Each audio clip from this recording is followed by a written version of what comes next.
Stop what you are doing and listen. Truly listen.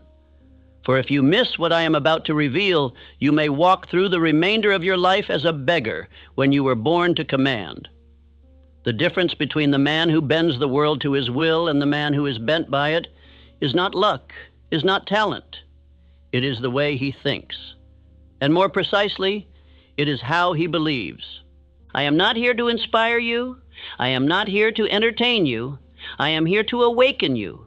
You have within you the power to call forth riches, position, greatness, and command over your conditions. But only if you first seize control over the thing that controls everything else, your mind. This speech will not merely speak to your ears, it will instruct your spirit. If you will allow me to guide you, you shall come to know that the invisible laws that govern success are not hiding from you. They are awaiting your belief, your obedience, your decision. I urge you, do not skip, do not drift, do not wander away. Hear every word, for I have built this speech as I built my life's work, with purpose, with law, with spiritual power. This is not something you listen to once and discard. This is something you return to daily, as you would return to the well of life itself. Listen to this speech not once, but many times, for repetition is the medium by which faith is built. Let these words seep into your subconscious until they no longer feel like mine, but like your own. That is when the world will begin to bend, not to me, but to you.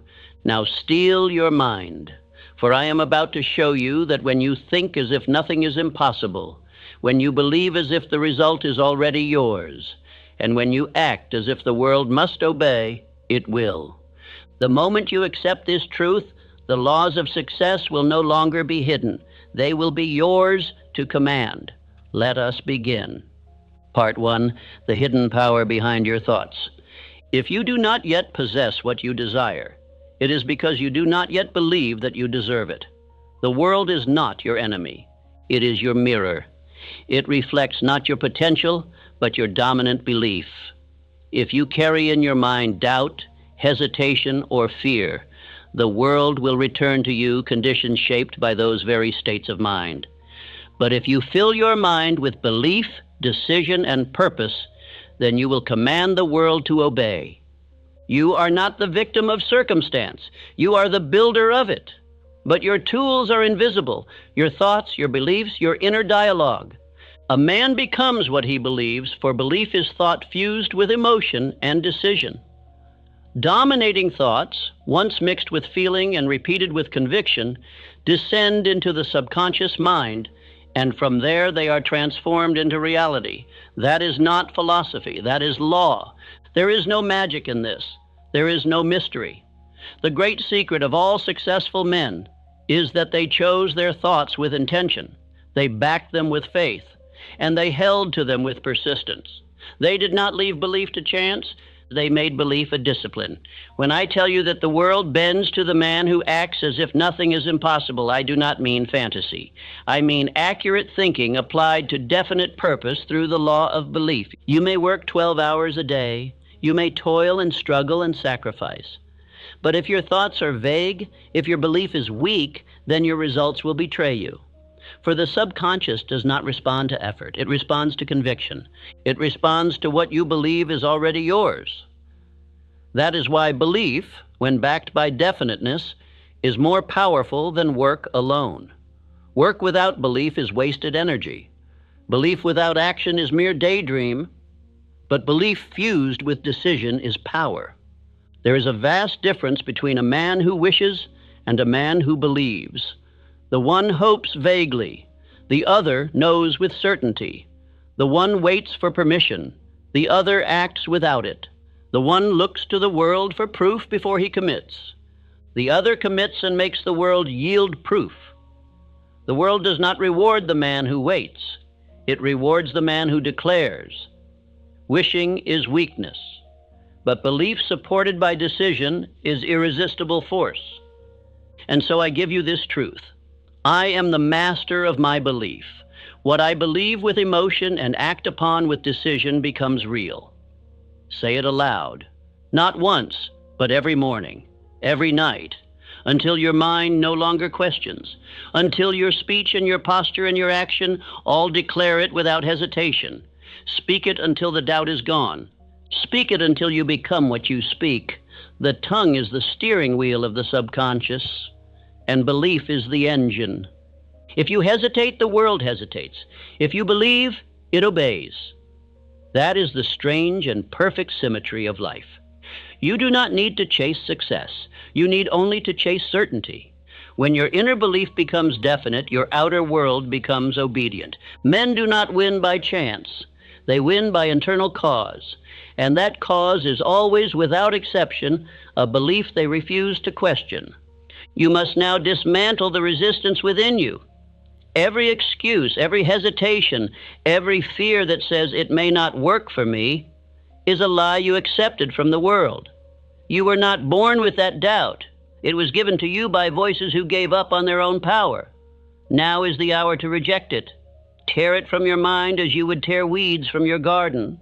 Replace every mental hesitation with this phrase: "It is mine because I have decided." Some will tell you that acting as if is self-deception. They are mistaken. To act as if nothing is impossible is not fantasy. It is spiritual law. The Creator did not give you imagination so you could pretend. He gave you imagination so you could preview the future before it arrives. And belief makes the future arrive. Act as if the wealth is yours, and it will begin to assemble itself. Act as if the position is yours, and your mind will gather the means to achieve it. There is a spiritual principle at work here, one not taught in schools or whispered in the corridors of average thinking. It is this: what you consistently believe and act upon with feeling and definiteness must externalize in the world of form. The world does not resist your belief. It responds to it. It molds itself to your inner commands. You are not waiting for conditions to change. Conditions are waiting for you to believe. And so I say again with solemn intensity, if you change your mind and act as if it were already so, life has no choice but to conform. The laws of success are not delayed by your environment, your education, or your upbringing. They are delayed only by your indecision. If you wish to see change, you must first become it. Speak differently. Walk with conviction. Carry yourself as if you are already what you seek to become. Begin today, not tomorrow, not when you feel ready. Begin now. Write your definite chief aim, state it aloud, say it with power, read it morning and night, back it with feeling. Command your inner world, and your outer world will follow. You are not small. You are not weak. You are a master builder, and your belief is your hammer. Use it. Shape your destiny with it. Declare, I am the man who makes the impossible submit, and act like it. Part 2, the faith that commands circumstances. Faith is not a passive thing. It is not a whisper in the dark or a timid hope. It is the mind's iron declaration that what I see within me shall become what surrounds me. Faith is power. It is fire. It is the force that drives men to move mountains, not because they have proof it can be done, but because they have decided it must be done. Faith is the spiritual substance by which every great achievement has ever been built. In Think and Grow Rich, I taught that faith is a state of mind which may be induced by autosuggestion. This is the vital key. Faith is not given to you. You manufacture it by what you speak, what you feel, and what you repeat. Faith is the master chemistry of the mind. It is the elixir that gives life to thought. Without it, your aim is lifeless. With it, your thought becomes a spiritual command. It penetrates all resistance. Let me make this plain. You do not wait for faith to appear. You do not ask the world to give you evidence before you believe. That is not faith. That is indecision masquerading as logic. You decide to believe. You speak it, act upon it, live it, and the feeling will come. And once the feeling comes, it must be held, intensified, and directed toward your definite chief aim. That is how men build empires from nothing. Consider Henry Ford, a man not trained in engineering, not certified by academia, not backed by powerful men. He conceived the idea of the V8 engine and demanded it be built. His own engineers told him it was impossible. He told them, "Build it anyway." For months they returned with failure. And he said again, "Produce it." Why? Because he had faith. He saw it first in his mind. He believed it without apology. And the world obeyed his conviction. You must understand, the world bent to Ford because Ford never bent his belief. He did not compromise with doubt. He did not negotiate with logic. He issued a command from within and held to it without retreat. That is faith, not in others, not in systems, but in the power of thought, backed by decision. Ford did not wonder if the engine could be built. He acted as if it had already been done, and so it was. The power of acting as if is not play acting. It is preparation. It is spiritual law. When you move as the man who already possesses the goal, you train your subconscious to reject all that contradicts it. You are not pretending. You are programming. You are forming within your inner world a belief so strong, so consistent, so emotional, that your entire being begins to align with it. This is how you command circumstances. Let no one tell you faith is idle. Faith works harder than fear ever could, but it does not toil in the dark. It moves with vision. Faith sees the invisible. It speaks of the unseen. It walks into tomorrow fully clothed in today's confidence. The man who walks in faith does not require applause, proof, or reassurance. He acts from inner law, and the universe obeys him because he obeys his aim. I walk in faith, speak in faith, act in faith. The invisible shall become visible because I have decided it must.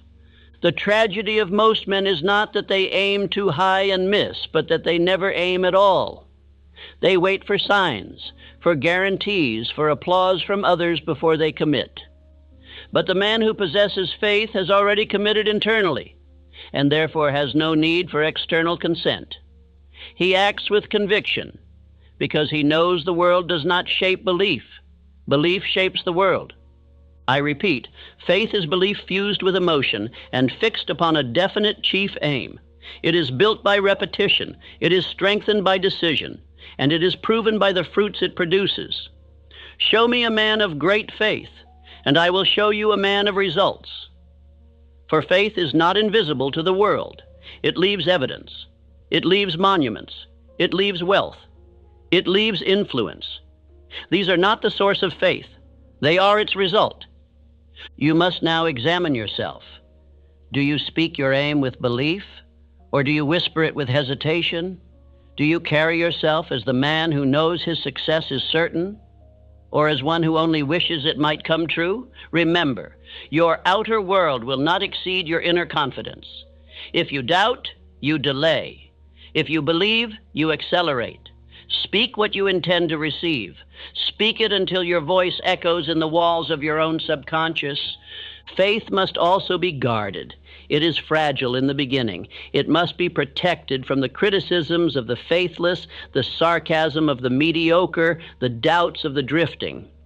You must not share your vision with those who are blind to it. Walk alone if you must, but walk in belief. Speak your affirmations in private if the world mocks them, but speak them. Feel them. Build your castle in thought and hold it there until stone begins to appear in the material world. Let me tell you something sacred. You will never possess what you are afraid to claim. If you fear to speak it, you will never build it. If you hesitate to believe it, you will never achieve it. The rich man once said, "To him that hath, more shall be given." But I say to you, the man who believes he has, even before the proof appears, shall receive that which others said was impossible. Now take up your definite chief aim once more. Read it aloud. Close your eyes and see it. Feel it in your hands. Walk through the corridors of your mind and sit at the table of your vision. Greet your future self. Shake his hand, hear his voice. Act as if it is already done, and it shall be done. Part 3. Nothing is impossible to the mind that believes. There is no such thing as impossible to the mind that believes. Impossibility is not a condition of the world. It is a confession of the man who has given up dominion over his own thoughts. When a man says, "It cannot be done," what he truly means is, "I do not believe I can do it."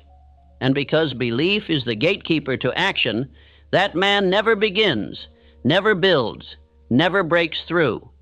He is defeated in the silence of his own thought. The world is not shaped by real limits. It is shaped by the limits that men accept. And these are not laws. They are lies, inherited from the failures of other men who pass their doubts forward as if they were truth. But I say to you, the mind of man, when fixed upon a definite object and backed by faith, must bring forth that which it conceives. For there is no idea that cannot be done. There are only men who doubt it. Understand the power of your own subconscious mind. It has no sense of humor. It does not mock you when you speak of greatness. It does not question whether your goals are too large. It does not evaluate logic. It simply accepts what you give it. If you feed it repetition, backed by emotion, it obeys. Whether that repetition is belief or fear, courage or doubt, wealth or poverty, it accepts and it begins to create accordingly. Let me give you the story of a man whose belief banished impossibility. Thomas Edison. The man who lit the world did not discover the electric lamp because he was the most educated. He was not the wealthiest. He did not possess a blueprint handed to him by fate. Number. He possessed one thing, and it was enough: a burning desire and an absolute belief that the light existed and must be brought forth. For 10,000 attempts, he met failure, yet he never accepted defeat. Do you understand the gravity of that? 10,000 trials, 10,000 obstacles, and never once did Edison accept the word impossible. He said, "I have not failed. I have found 10,000 ways that will not work." And with each so-called failure, his belief only deepened. He acted as if the light was already his, and so his mind found a way to make it real. This is not luck. This is not fate. This is spiritual law in motion. You may not be an inventor, but the principle is the same. If you hold your aim with the same intensity that Edison held his, and you believe in its arrival before the world sees it, the world will have no choice but to shape itself around your vision. You do not need 10 talents. You need one belief. And that belief, when fused with persistence, will bend the world to your plan. Let this affirmation now become your command. I command the impossible to submit. I speak what is to be, and I act until it is so. Say it with fire. Say it with vision. Say it until your actions become bold, your speech becomes certain, and your eyes begin to look only forward. There is no mountain that can resist the man who refuses to retreat. You must make up your mind that you are done negotiating with impossibility. Now I must warn you, there are thieves of this power. They do not wear masks. They do not break into your home. They break into your thoughts. They come in the form of the 6 ghosts of fear. If you are to walk in power, you must know their names, and you must reject them daily. They are the fear of poverty, the fear of criticism, the fear of ill health, the fear of loss of love, the fear of old age, and the fear of death. Of these, the 2 most dangerous to the man pursuing belief are the fear of criticism and the fear of poverty. The first paralyzes your expression. It causes you to hesitate before speaking your truth. The second imprisons your imagination. It causes you to believe you must stay small to survive. But let me make this plain. If you entertain these fears, even for a moment, you interrupt the current of faith. You cast doubt into the garden of your mind. If you wish to walk in belief, you must guard your inner world. No seed of doubt must be allowed to grow. You must watch your thoughts as a soldier watches the gate. You must speak only that which reinforces your power. For the subconscious listens. It listens always. It hears your casual words. It hears your jokes. It hears your complaints. And whatever you repeat, it accepts. so you must speak with intention. You must declare the impossible as inevitable. Do not say, I hope. Do not say, I wish. Say, I am. Say, it is done. Say, this is mine. And act in accordance. Dress as if. Move as if. Spend your time as if. Believe as if. Not because the evidence is there, but because you are planting the evidence. Because you are laying down spiritual cause before the physical effect has time to appear. This is how a man who believes lives. He does not wait. He creates. You may have been told you need more experience. You may have been told you are too late, too early, too poor, too unqualified. But the man who believes does not consult those opinions. He does not measure his power by the standards of the world. He measures it by the laws of thought, which obey belief and persistency, not pedigree. You are not what others say you are. You are what you decide to believe and what you consistently prove through action. Remember, failure is not final unless you believe it is real. The difference between the successful man and the defeated one is often not resources, not skill, not luck, but whether he accepted failure or simply reclassified it as another step. Every delay is a test of belief. Every obstacle is an invitation to double your faith. If you do not turn back, you will reach the result. For the world has no defense against a man who never quits. So go now. Face your doubts. Banish them. Replace them with declarations of belief. Look at your vision with new eyes and refuse to blink. Refuse to shrink. Refuse to second guess. Say aloud, nothing is impossible to me, for I believe without retreat, and I act without fear, and act now. Part 4, the mental ritual that changes reality. You do not attract what you want. You attract what you are prepared to receive. And preparation does not begin in your environment. It begins in your thoughts. The man who waits for circumstances to change before he changes his behavior will always be waiting. But the man who changes himself first, who acts as if the future has already arrived, commands conditions to obey his example. This is the principle. Act as if it were already done, and it shall be. You must conduct yourself in thought, speech, and movement, like the man who already possesses the result. This is not deception. This is creation.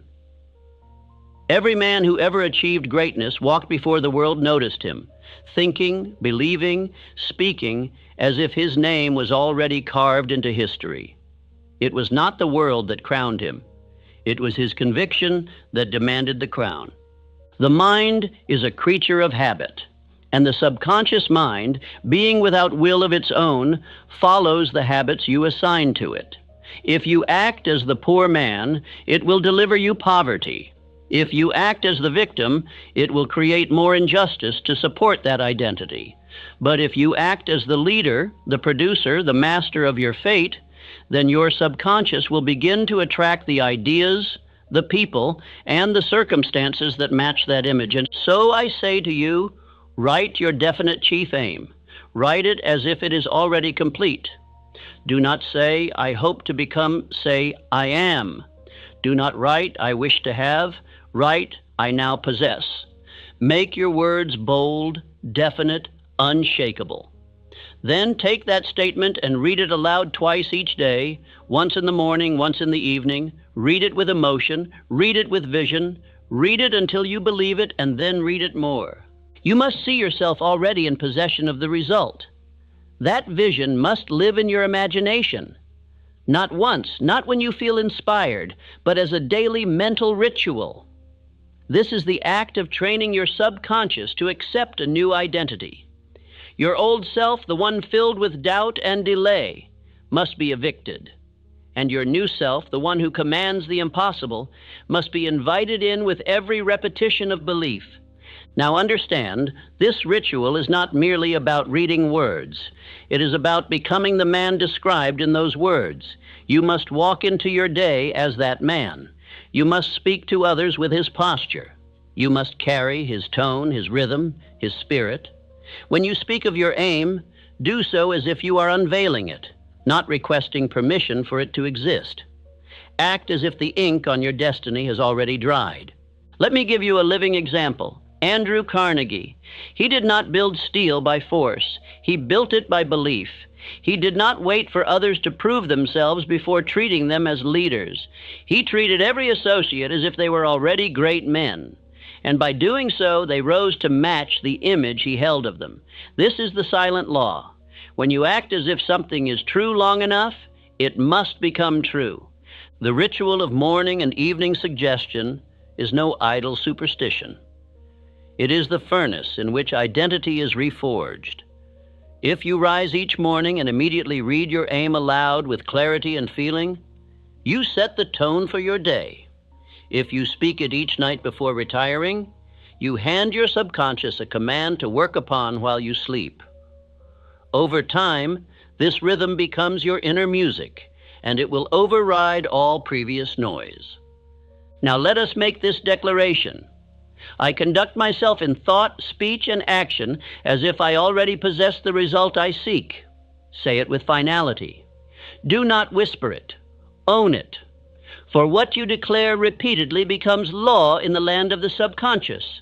And once that law is written, the machinery of your mind begins to move in its service. Ideas emerge, energy increases, coincidences appear. Why? Because you have changed your vibration of identity. And let me be clear, this transformation does not require the approval of others. You do not need applause to act as if you are powerful. You do not need titles to behave with authority. You do not need wealth to speak like a builder of fortunes. These things come after the behavior, not before. Your actions must lead. Your emotions must follow. And the world must then respond. Let us speak of behavior. The man who acts as if he is defeated carries slouched shoulders, avoids eye contact, speaks in uncertain tones, and hides from challenge.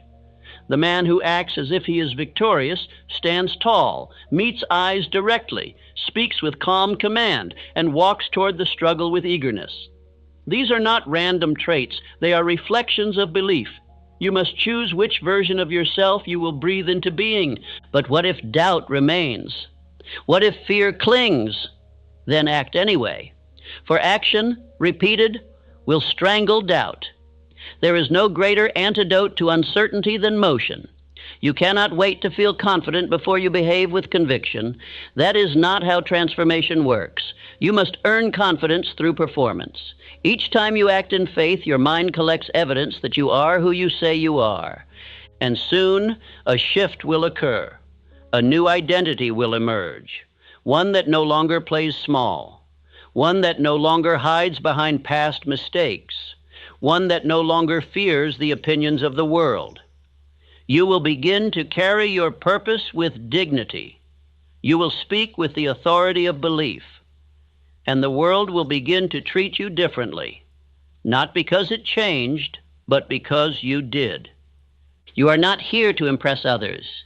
You are here to express the full potential of the man within, and that man is waiting. He does not require more information. He requires repetition.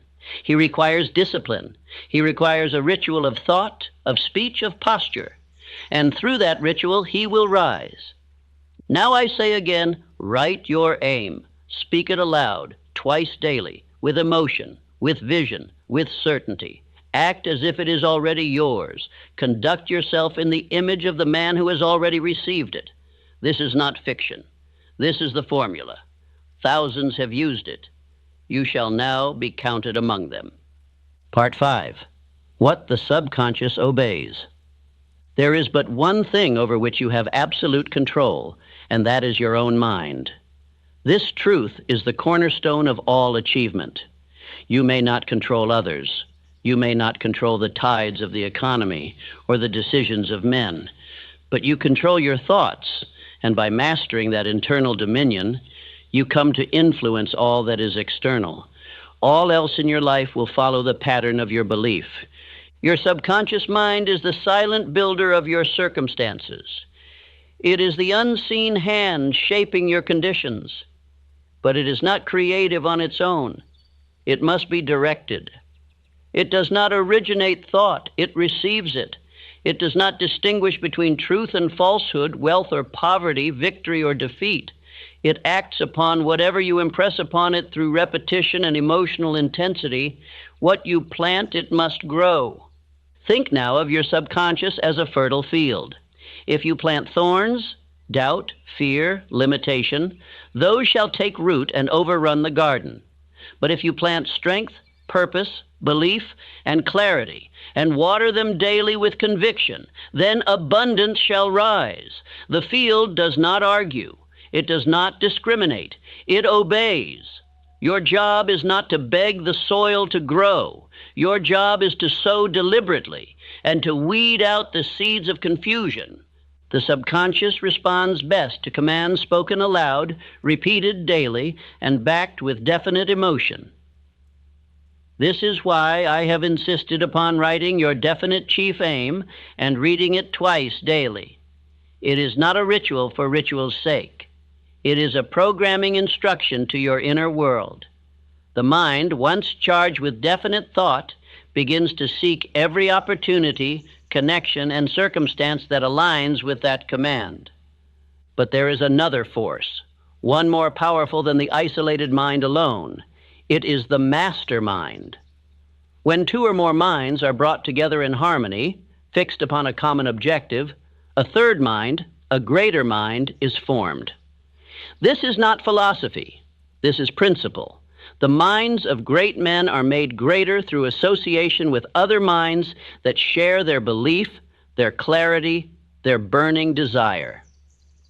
Let me tell you the story of Charles M. Schwab, one of the brightest examples of applied belief through the mastermind principle. He was not born wealthy. He did not inherit power, but he carried within him a belief that he could rise. He aligned himself with Andrew Carnegie, who recognized not merely Schwab's talent, but his spirit, his definiteness.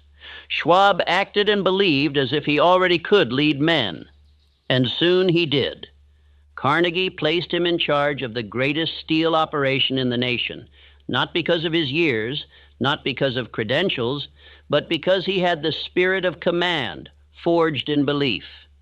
Schwab's mind, joined with Carnegie's, produced plans, strategies, and ideas neither could have conceived alone. The power of the mastermind was the furnace, and faith was the fuel. Together they built an empire of steel. Now listen carefully. Your subconscious mind will mirror the dominant belief of those you associate with most often. If you keep company with doubters, their doubt will poison your subconscious. If you walk with critics, their negativity will cloud your inner vision. But if you form a mastermind alliance with those who believe, those who affirm, those who pursue with purpose, then your belief will multiply. You must therefore choose your influences as a king chooses his counsel. Let no man or woman into your inner circle who does not support your vision. Let no conversation enter your ears that weakens your conviction. Let no habitual voice dwell near your subconscious if it does not speak of growth, power, and purpose. You are the gatekeeper. You must guard your mind as the treasury of your destiny. Repeat this affirmation aloud. My subconscious receives only commands of power, purpose, and triumph. It obeys my dominant desire. Say it in the morning. Say it in the evening. Say it when doubt knocks, and when delay tempts you to slow down. Your subconscious listens, it always listens, and the voice it hears the most, it obeys the fastest. Now let us make this practical. If you do not yet have a mastermind alliance, form one. Find one man, one woman who believes as you do. Meet regularly. Speak only of victory. Review your aims. Share your affirmations. Eliminate idle speech, weak talk, and fear-driven thoughts. Let your meetings be focused, definite, and high-minded. For in such alliance, you do not merely increase your intellect, you multiply your influence. And if you cannot find such men or women, then walk with the minds of those who left their thoughts in books. Read the words of great builders, bold leaders, visionaries. Let their ideas become your silent counsel until you stand strong enough to gather the living around you. You are never alone if you walk with powerful thought. Remember this law: the subconscious mind does not create, it responds. And when multiple minds are fixed on a common definite aim, they generate a current of belief too strong for any barrier to resist. If your aim is strong, your faith fixed, your alliance harmonious, then the world must yield. You must now cleanse your inner world of contradiction. There must be no division between your desire and your conversation, no gap between your goal and your posture. The subconscious cannot carry out double-mindedness. It will delay when it senses doubt. It will hesitate when you hesitate. So speak only with clarity. Think only with purpose. Surround yourself only with minds that feed your conviction. In the final analysis, success is not a question of environment or opportunity. It is a question of who controls your mind. The man who claims dominion over thought commands life, and the man who allows his mind to drift with the opinions of others will be forever lost in their mediocrity. So take up your aim, repeat it aloud. Let your voice stir the depths of your subconscious. Align yourself with those who reinforce your belief. And know this above all: your world will become what your inner alliance insists upon. Part 6, the destroyer of doubt. Indecision is the seedbed of failure. It is the breeding ground of fear, hesitation, and drift. Where there is no decision, there is no direction. And where there is no direction, there can be no victory. A man who cannot decide will forever bow to the man who can. For life favors the bold, not the reckless, but the definite. And decision is the first act of the definite man. Doubt has no power until you feed it, and the food it thrives upon is indecision. The moment you delay, you have already begun to retreat. You may dress your delay in careful language, call it prudence, wisdom, caution, but the subconscious knows. It feels your hesitation and mirrors it. The longer you stall, the deeper the roots of fear grow. The world waits for no man. It responds to decision and recoils from confusion. Faith cannot operate in a house divided. You cannot claim to believe in your purpose while postponing your commitment to it. The man who says, "I am waiting for a sign," will never act. The man who says, "I must think about it," is already being ruled by fear. Decision is not born of perfect clarity. It is born of inner authority. You must say, "This is my path," and walk it, even while the road ahead is not yet visible. Now let us examine the cost of indecision. Every time you hesitate, you train your mind to distrust itself. The subconscious, being always obedient, watches your delay and begins to believe you are not serious. It withdraws its energy. It ceases to build. The ideas stop flowing. The will begins to weaken. And soon the window of opportunity that once stood open has closed. Not by fate, but by your own indecision. Contrast this with the power of decision.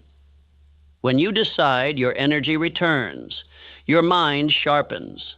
The world shifts. You begin to notice the tools, the allies, the chances you missed while doubting. Life rewards the man who has made up his mind. For nature herself does not permit waste, and no greater waste exists than a mind divided against itself. Let us look to the example of Abraham Lincoln, a man of deep inner struggle, uncertainty, and criticism. In his youth, he knew the pain of ridicule, the sting of failure, the burden of loneliness. But amidst all this, he made a quiet decision. He would leave a mark upon the world. That decision, once made, governed his every step. He was not perfect. He did not always see the way clearly, but he had decided, and that decision gave birth to one of the greatest destinies in history. It was not Lincoln's eloquence alone that gave him power. It was his moral conviction, his inner decision that right must be done, and that he would bear the weight of doing it. When others doubted, he remained fixed. When the Union trembled, he stood steady. Decision makes a man immovable, not because the winds do not blow, but because he is rooted in belief. This is your call now. You must cease wandering between possibilities. Choose your aim. Fix it. Commit. You do not need perfect plans before you begin. You need only the will to begin. The plans will unfold as you move. The doors will open as you walk, but the world will not kneel to the man who has not stood for himself. Let this be your affirmation. I decide. I act. I believe. I do not waver. And the world follows the man who does not flinch. Speak it when you feel unsure. Speak it when fear whispers. Speak it until your heart believes it and your steps embody it. There is a power in the man who has made up his mind, and that power calls forth everything required to fulfill the decision. I remind you, the greatest enemy of progress is not failure, it is doubt. Failure teaches, failure refines, but doubt paralyzes. It leaves you cold and motionless, staring at the door, but never turning the handle. You must choose now. Will you be a man of waiting or a man of movement? Will you live according to your vision or according to your fears? When you look upon your definite chief aim, do not entertain questions. Do not wonder if you are worthy. You are. Do not ask if it is possible. It is. The only question that matters is, will you decide to pursue it with everything you have? That is all. And once you answer that question with certainty, every other question fades. Understand this law. Decision burns bridges. It removes retreat. The man who succeeds does so because he has eliminated the possibility of turning back.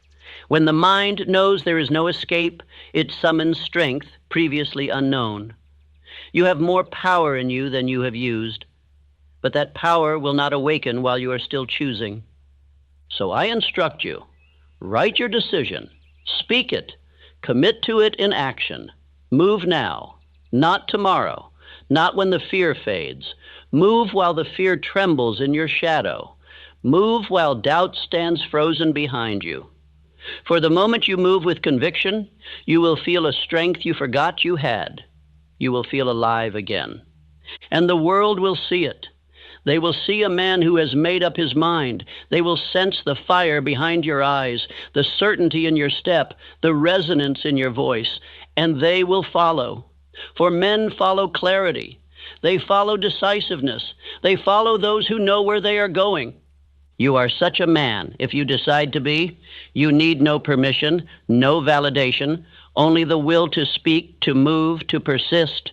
You are the master, and doubt is the servant that must be dismissed. Let us go on. Part 7, what stops the faithful? Fear is not real. It is not substance. It is not solid. It is mist, vapor, smoke of the mind. But it becomes a wall to the man who believes it, and it becomes a prison to the man who obeys it. Fear has no power unless you grant it with your attention, your imagination, your indecision. And yet, fear has kept more men poor, small, and silent than poverty, failure, or death ever could. I tell you plainly, fear is the devil's greatest tool. It causes drifting. It clouds clarity. It poisons vision. In outwitting the devil, I revealed what I learned in my study of thousands of men, those who failed, those who succeeded. The difference was always this. The successful man learned to think and act in spite of fear, while the unsuccessful man waited for fear to vanish before he moved. And fear does not vanish. It must be defied. There are 6 ghosts of fear, and if you do not name them, they shall live in you without your knowledge. First, the fear of poverty. Second, the fear of criticism. Third, the fear of ill health. Fourth, the fear of loss of love. Fifth, the fear of old age. Sixth, the fear of death. These 6, when left unchallenged, rule over man like unseen masters. But when exposed, when named, when rejected, they dissolve. Let us speak first of the fear of criticism, for it is the most subtle and most deadly to ambition. It causes men to lower their voices, to soften their declarations, to delay their aims. A man who fears what others will say can never fully speak his vision. He walks in the shadows of other men's opinions. He becomes small, not because the world made him so, but because he surrendered his voice. I say to you, you must not fear to be misunderstood. You must not fear to be doubted. You must not fear to be alone in your vision. Every great leader, every builder, every innovator, every man of faith walked through the valley of criticism before reaching the mountain of success. The world does not cheer the man at the start. It doubts him, it mocks him, it resists him. But if he persists, the world will one day stand in awe of what he has built. Now let us turn to the fear of poverty, the most common and the most crippling. This fear paralyzes initiative. It whispers, "What if you fail?" It tells the man to play it safe, to wait, to preserve instead of pursue. But wealth does not come to the cautious. It comes to the bold. The man who fears poverty shall always serve the man who fears nothing. For faith and fear do not dwell in the same house. Let us look to the example of John D. Rockefeller. He was not born into riches. He was born into hardship, uncertainty, and struggle. But he decided early that he would master his world. He was called reckless, dangerous, mad. He invested when others retreated. He bought when others sold. He moved forward when others froze. He did not fear loss because he believed in gain. And the world, once confused by his conviction, came to admire it. You must train yourself to move in the face of fear. You must feel it rise and act anyway. You must hear its voice and speak louder. Fear is not your master unless you kneel to it. But when you stand, when you move, when you refuse to bow, fear has no choice but to flee. It cannot hold its ground against faith in motion. Action is the fire that burns fear away. Let us now make this declaration together. I do not shrink. I do not stall. I am immune to fear, for I am acting under a definite chief aim. Say it with your chest lifted. Say it while your hands tremble. Say it until they no longer do. Courage is not the absence of fear. It is the decision to advance while afraid. And each time you do, you become more powerful than you were the day before. You must also be ruthless with the voices you permit into your life.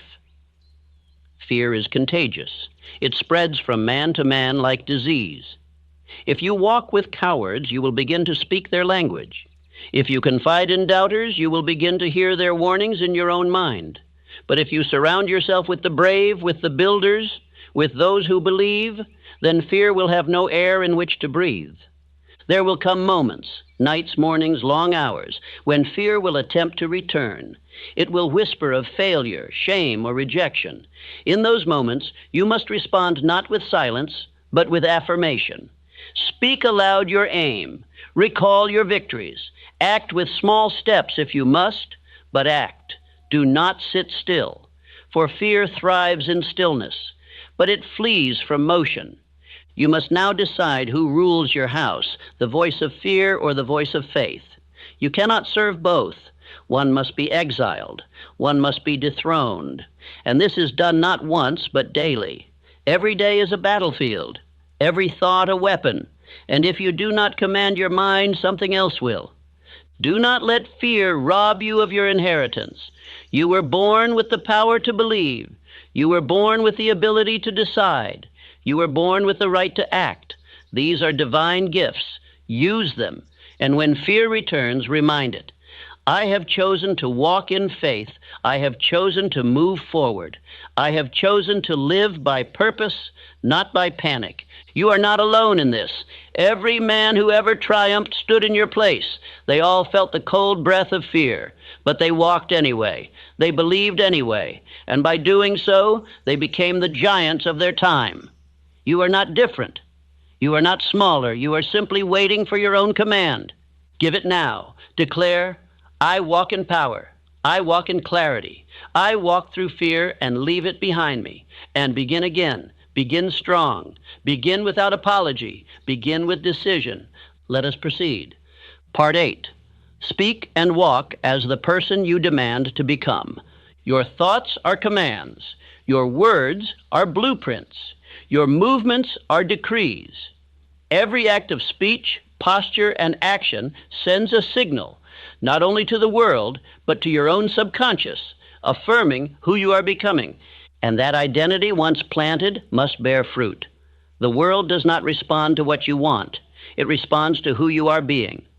So I ask you now, who are you commanding yourself to become?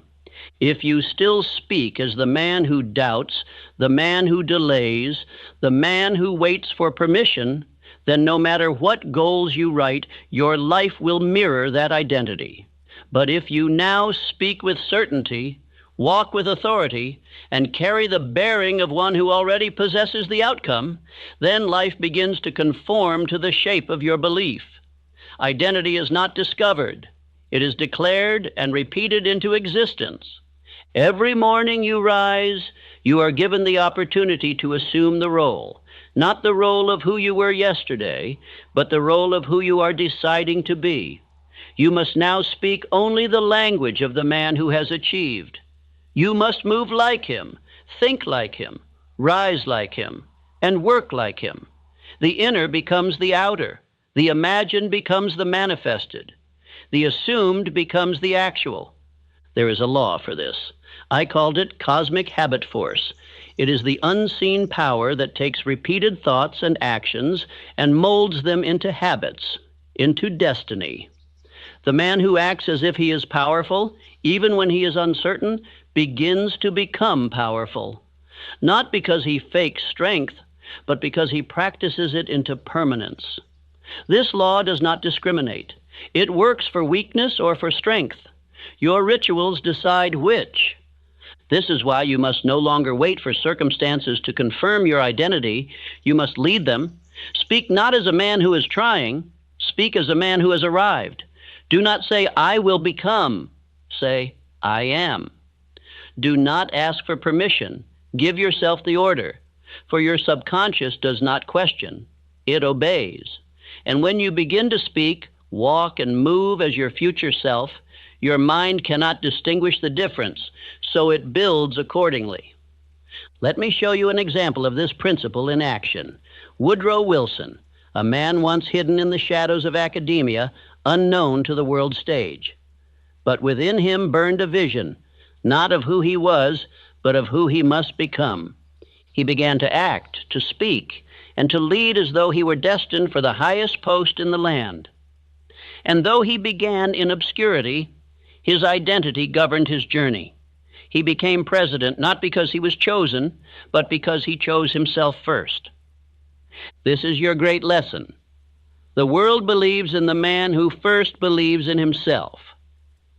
When you carry yourself with the gravity of purpose, the steadiness of decision, and the bearing of certainty, others will begin to adjust to your presence.